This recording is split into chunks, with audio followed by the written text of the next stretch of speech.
maar daar's reeds hoop in die tuin.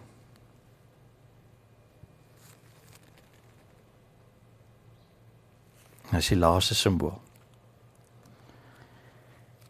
In die tuin is die vrug van die boom van lewe vrylik beskikbaar.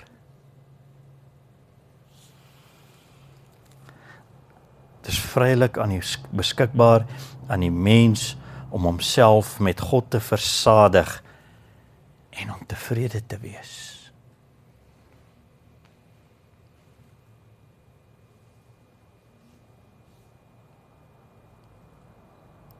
In Openbaring 22 vers 2 kom die boom weer na vore.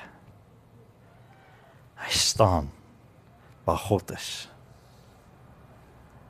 En hy dra die vrug wat die nasies nodig het tot herstel. En wie anderster kan dit wees as Christus?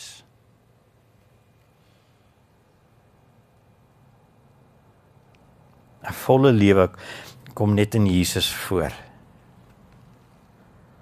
En in hom sal die nasies ware genesing vind as die boom van die lewe.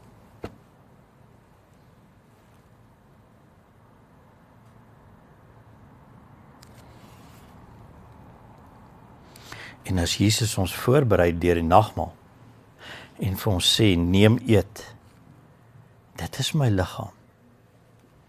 En neem drink, dit is my lewenssap.